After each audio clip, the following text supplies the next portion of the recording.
What is going on? I've got two different versions of the Hinderer Maximus Bayonet. This here is the Gen 1 version, and this here I believe is the Gen 2 version. The only difference is the blade finish, and then this version has the carbon fiber scale insert, and this has the G10 insert. This one has a crazy light D10. It's on the tri-way pivot. Flips out with like little to no effort, and in fact if you don't flip it with a decent amount of authority, you're just kind of gonna get a half flick, so you kind of have to be intentional with the flip. That's how light the opening D10 is, which I'm okay with it. It doesn't seem overly light, like it could open in your pocket, but super light D10 with the tri-way pivot on this one, and the pivot on this one is on Teflon washers. Definitely a bit more stiff, still smooth, still satisfyingly enough to be smooth. You just kind of got to use a bit more force to get the blade out. This blade finish is the stonewash finish, whereas this one is the black wash coating finish. And one thing I should mention on the blade is the top swedge here is not sharpened, which it totally could be sharpened, and I think you could actually sharpen it because the way these are designed, the swedge, it remains inside the scale when it's closed, so you could easily sharpen the swedge and have it still be safely carried in your pocket without having to worry about cutting yourself while reaching in your pocket. Both of these have your traditional Hinderer pocket clip, which works very well, and it is reversible. That's another difference about this knife. They both have the little pocket clip plate. This one has the skull, which is really badass.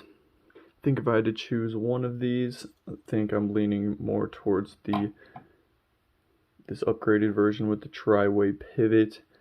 I'm definitely digging the black. I'm a fan of the satin stonewash finish as well, but I think I'm just more of a fan of this one. It has the carbon fiber scale insert. It has the anodized copper hardware, just absolutely beautiful with the black.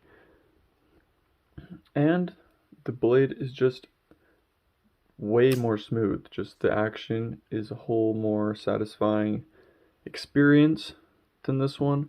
Though both are excellent knives for I would say excellent for self-defense. You can definitely carry both of these for EDC purposes, but I have to say that they're not the most EDC-oriented blades.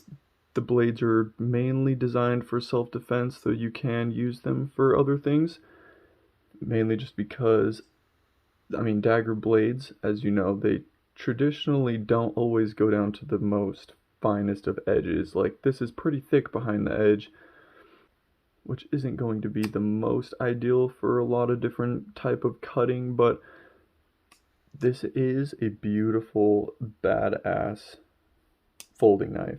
So if you would like to get one of these and just carry it for self-defense mainly, honestly, I could see myself spending the, $600 and getting myself one of these, because it reminds me of kind of like a Deadlock Model A, just the shape of the blade and the shape of the scales.